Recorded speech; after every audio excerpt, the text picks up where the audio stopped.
Bonjour, je souhaite vous présenter Laureline, ostéopathe. Au cours d'une interview, Laureline va m'accompagner afin de me montrer des techniques pour soulager mon dos toute seule. Par Voilà. exemple, ici. Voilà, par exemple ici. On fait l'étirement, on s'arrête juste avant la douleur. Si besoin, on se relève un petit peu plus. Et là, toujours pareil, on cherche quel est le point douloureux et on attend 30 secondes. Là, on appuie là où ça fait mal. Point de compression entre les deux mains et on va les dérouler. Bonjour, je souhaite vous présenter Laureline, ostéopathe.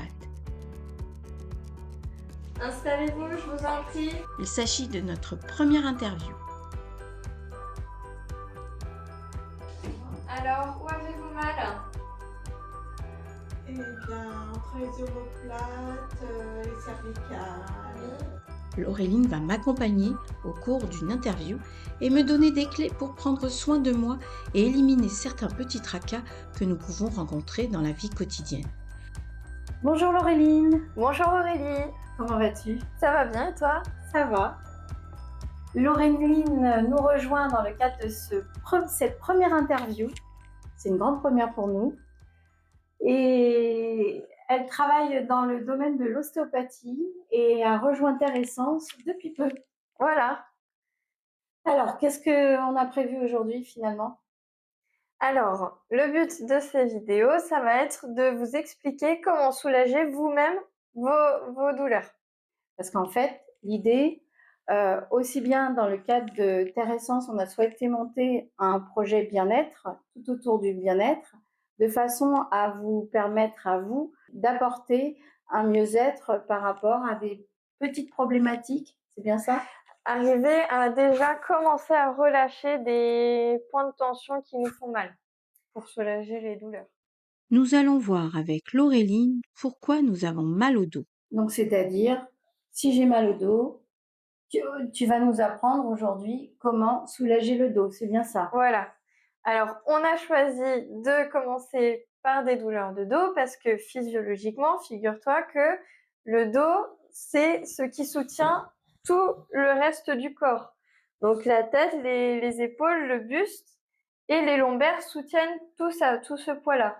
Donc physiologiquement, c'est ce qui va faire le mal en premier parce que c'est ce qui supporte le plus de poids dans le corps. C'est pour ça que la plupart des personnes ont souvent mal au dos, ou si j'ai bien compris, tu me l'as dit tout à l'heure, mal au cervical, ce genre de choses. Alors, on en a parlé vite fait. Si j'ai appris ma leçon, c'est-à-dire que lorsqu'on a mal au cervical, c'est qu'avant, on a eu mal au dos. Sinon, c'était un accident. C'est bien ça. Alors, pour vous expliquer, généralement, on va d'abord avoir mal au dos. Si une personne dit ben moi j'ai mal au cervical, souvent c'est qu'elle a eu un choc déjà, un point d'impact, une chute sur les cervicales, un accident de voiture par exemple. Et souvent, c'est 10 ans après un accident de voiture qu'on commence à avoir mal au cervical. Alors pourquoi est-ce qu'on commence à avoir mal?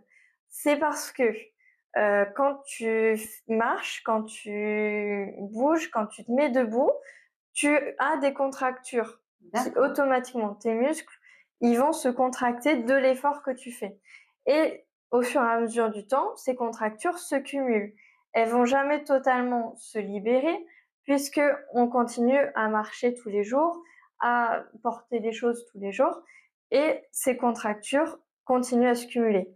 Comme on ne fait pas d'étirement forcément régulièrement pour beaucoup de personnes, elles vont s'accumuler jusqu'au bout d'un moment où il y a trop de tension et on risque de se blesser sur un petit mouvement trop rapide, surtout s'il y a du stress en plus, ça va être encore plus contracté.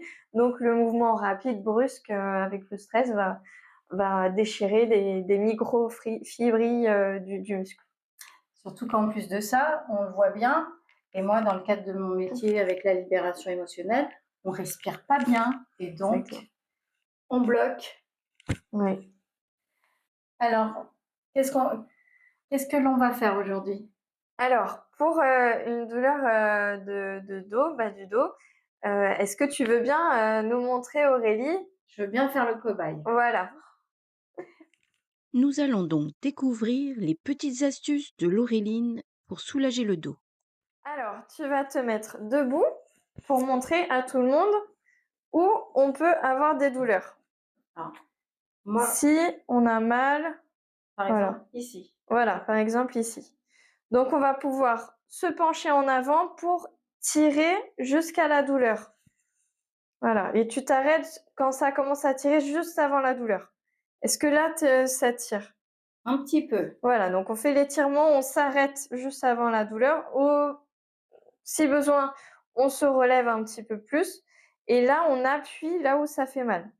Donc, on peut le faire avec le pouce parce qu'on a plus de force, mais dans cette position-là, on sera plus à l'aise avec les doigts. On peut mettre plusieurs doigts. C'est pas gênant. Et on appuie 30 secondes là où ça fait mal. Et là, on sent que ça commence à devenir plus mou, plus souple sous les doigts. Donc là, on va pouvoir accentuer l'étirement. Donc, est-ce que tu sens que tu peux baisser un peu plus ou tourner un peu? Ok. Et là, on doit sentir que ça tire exactement là où ça faisait mal, que ça accentue là. Donc, on accentue jusqu'à ce qu'on sente que ça tire juste avant la douleur. Sinon, on va moins loin. Parce que sinon, on fait l'effet inverse. Si on tire trop jusqu'à la douleur, on va contracter le muscle au lieu de l'étirer et le relâcher. Donc, il faut avoir le bon juste milieu. Tirer, mais pas trop fort. Donc, tirer jusqu'au moment où c'est juste avant la douleur. Donc là, est-ce que tu peux t'incliner, par exemple? Oui, redresse-toi. Ok, et reteste en inclinant, en faisant une rotation par là. Si c'était l'autre côté qui te faisait mal, tu t'inclinais sur l'autre côté. D'accord. Alors cherche, regarde où est-ce que ça tire. Voilà. Et là, on appuie 30 secondes. Après, n'hésitez pas à faire ce genre de check-up régulier, étirement, point d'inhibition, une fois par semaine au moins, pour, même si on n'a pas mal, relâcher toutes les tensions avant la blessure. Donc, la douleur est là. Alors, si comme Aurélie, vous avez mal en bas du dos, vous allez chercher à tirer cette douleur, faire un étirement pour sentir là, chercher, trouver là où ça fait mal. Donc, Aurélie, est-ce que tu peux te pencher en avant et t'arrêter juste avant la douleur? Aïe! Ok. Donc, si ça fait mal, tu te redresses un petit peu. Faut pas que ça fasse mal. Sinon, on fait l'effet inverse, c'est-à-dire qu'on va contracter le muscle au lieu de le tendre pour qu'il se relâche. Donc là, on appuie bien avec, normalement, c'est avec le pouce parce qu'on a plus de force. Mais là, dans cette position, c'est compliqué. Donc, elle va le faire avec les doigts. Et là, donc, ça fait mal sur ce point-là. On attend 30 secondes que ça relâche. Là, une fois que ça a relâché au bout de 30 secondes, on peut relâcher et chercher un autre point. Voilà. Ici. Voilà, parce que le premier, on a senti qu'il s'est ramolli et du coup, il ne fait plus mal. Je me rebaisse du coup. Voilà, exactement. T'as tout compris. Et là, on appuie sur le nouveau point qui fait mal, toujours 30 secondes. Et on attend que ça relâche. Et on respire. Exactement. Donc là, à nouveau, on recommence 30 secondes. On peut rester en position d'étirement et changer de position d'inclinaison pour trouver à chaque fois quel est l'autre point qui fait mal. Ici. Ok. Mais on peut rester plus de 30 secondes. Hein. S'il y a besoin, on reste plus de 30 secondes le temps que le muscle relâche. Voilà, là c'est bon. Ça se ramollit, c'est mieux. Ok. Parfait. Donc on va pouvoir faire d'autres étirements. Parce que là, on a fait l'étirement à partir du buste. On peut faire aussi l'étirement à partir de la jambe. Donc vous cherchez quelle est la position qui tire le plus votre douleur. En fait, si t'es pas souple, il vaut mieux éviter. Bah, la jambe, ça peut être cette hauteur-là. D'accord. La souplesse, c'est chacun a sa propre souplesse et il faut juste aller juste à la limite de notre corps. Voici donc une autre technique pour s'étirer. Donc, Si vous avez cette douleur toujours en bas du dos, vous pouvez soit changer de position pour essayer de voir qu'est-ce qui reste comme douleur encore, comme point douloureux à détendre, ou sinon vous pouvez commencer directement par la position d'Aurélie, si c'est dans cette position-là que ça déclenche le plus le point douloureux. C'est normal qu'on ait toujours des points douloureux un peu partout dans le corps. Dès qu'on fait un étirement, ça va tirer sur un muscle et ce sera toujours un peu douloureux. On n'est jamais totalement détendu. C'est pour ça que c'est important de faire un check-up régulier, idéalement un quart d'heure par semaine. Alors, si j'ai bien compris, il faut que je continue à appuyer en même temps que j'ai la jambe tendue. Soit tu commences par cette position-là si c'est celle qui fait le plus mal, soit une fois que tu as fait l'étirement debout, jambes tendues sur les côtés, tu fais l'étirement une jambe sur la table. Selon sa souplesse, hein, on peut avoir la jambe plus haute ou moins haute au niveau du sol selon la souplesse qu'on a. Hein. Je pourrais mettre une petite marche et puis tendre la jambe sur cette petite marche. Exactement. Et là, toujours pareil, on cherche quel est le point douloureux et on attend 30 secondes. Bon, celui-là, il a relâché. Et on respire. Voilà. Et là, on attend 30 secondes qu'il relâche. Ouais. Voilà, ça a pas mal relâché. Du coup, on va pouvoir changer de position. Maintenant que ça a bien relâché dans le bas du dos, on peut chercher une autre position. Donc, je vais t'inviter à t'asseoir sur la table. Nous allons voir une nouvelle position pour l'étirement. Bien sûr, si vous n'avez pas de table, vous pouvez toujours utiliser votre canapé. Maintenant, j'ai tendu les jambes.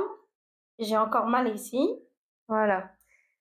Donc, si vous avez toujours des douleurs, changez de position d'étirement pour voir quelles sont les fibres du muscle qui restent encore tendues et à étirer dans le sens d'un étirement.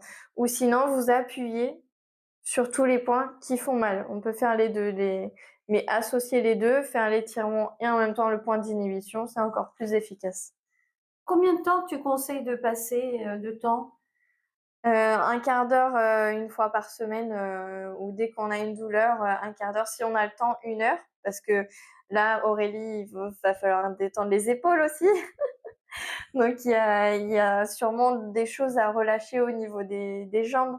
Donc, si on a 1 heure une fois par mois, c'est bien de faire ce check-up entier du corps. Sinon, 5 minutes tous les jours, on fait 2-3 points et puis Oui, mais pour le problème de dos que j'ai actuellement, vu que ça se déplace, si j'ai bien compris, oui. Tu conseilles d'y aller jusqu'à ce que ce soit terminé, on est d'accord? Oui. D'accord. Donc, tu peux rester 1 heure pour détendre ton dos. C'est comme une séance d'ostéopathie, en fait. Vous le faites à la maison. Vous-même, vous appuyez pour relâcher. Est-ce qu'on peut utiliser sa famille dans l'histoire? Oui, vous pouvez demander à un conjoint, à un enfant, quelqu'un de vous appuyer sur le dos là où ça fait mal. Après, c'est moins évident peut-être parce que vous êtes plus maître de la force que vous mettez. Faut appuyer jusqu'à ce que la douleur s'annule, mais pas appuyer plus fort et qu'elle se réveillerait. Donc, en gros, il vaut mieux que ce soit nous-mêmes qui le fassions. Ou sinon, on s'allonge sur le dos avec une balle de tennis dans le dos. On reprend là, si j'ai bien compris. Voilà, donc en étirement, jambes écartées, selon notre souplesse. Là, on appuie là où ça fait mal. Donc là, le point douloureux était plus en bas, il est remonté. Et là, on attend 30 secondes que ça relâche. Voilà, et là, ça a relâché un peu. Soit on reste sur le point, mais on va tirer un peu plus haut. Soit on monte son poing et on va plus haut. Après, on peut avoir un appui à 2 mains, mais ça, c'est plus pour les experts. On va relâcher le cou en même temps qu'on relâche le bas du dos. À 2 mains? Qu'est-ce que tu veux dire? Là, tu vas mettre une pression au niveau du dos pour aller relâcher entre les 2 mains. Ah, entre les 2 mains? En fait, on fait une pointe de compression entre les 2 mains et on va les dérouler pour aller étirer, mais on reste 30 secondes en attendant que ça relâche. Et après, on remodifie la position, on reste 30 secondes, on remodifie la position, on reste 30 secondes et à chaque fois, ça va se dénouer. D'accord, à chaque fois, on décale légèrement notre position. Voilà. C'est-à-dire Dans l'étirement, on cherche qu'est-ce qui tire encore. Ce qu'on vient de tirer, c'est détendu. Et bien là, on va chercher où est-ce que ça tire encore pour que ce soit totalement relâché. Et on appuie dessus pour détendre la fibre musculaire. Et on n'oublie pas de respirer. Du coup, comment c'est la douleur là? Ah, c'est beaucoup mieux. Est-ce qu'il y a des points encore douloureux dans le bas du dos là? Non, par contre, peut-être que c'est encore monté jusqu'au cervical. Voilà, donc là, on a un dos qui est plus souple sur les dernières lombaires. Après, on a encore, moi je sens, hein, il y a encore des raideurs sur les premières lombaires, mais ce qui est le plus raide là, c'est les cervicales. Donc, il va falloir se concentrer sur les cervicales et après redescendre l'étirement sur le reste du bas du dos qu'il y a. Donc, ça peut se faire en plusieurs séances, 5 minutes un peu tous les jours. Là, on va faire à 5 minutes les cervicales ou ça peut se faire un quart d'heure, une fois par semaine. On va bien détendre les cervicales, puis après relâcher le milieu du dos et finir sur le bas du dos, ce qui reste. En fait, ça marche par couche. Il y a une contracture sur une première couche, les muscles superficiels. Une fois que là, on a relâché les muscles superficiels des lombaires inférieurs, il va falloir s'occuper des muscles plus profonds et aussi de ceux des lombaires au-dessus. On voit quand même qu'il y a un métier derrière. Oui, mais vous pouvez commencer à la maison, c'est de la prévention et commencer à vous relâcher vous-même si vous avez une douleur. Vous pouvez le faire, hein. Ces gestes, on les apprend forcément en 5 ans d'ostéopathie, on les maîtrise très bien, mais vous pouvez commencer à le faire un petit peu vous-même. C'est ce qu'on fait soi-même dès qu'on a mal, on se fait mal au trapèze, hop, on se tient le trapèze, on le tient parce qu'on sent bien naturellement que c'est ce qui soulage. Donc on sait le faire soi-même. C'est juste que je vous montre comment le faire de manière optimale. Donc la prochaine fois, on a prévu de vous faire une séance sur la partie cervicale. Voilà. Entendu, Laureline, merci. Avec Aurélie, nous sommes ravis de vous transmettre notre passion. Au cours de notre prochaine interview, nous verrons comment soulager les cervicales. À bientôt!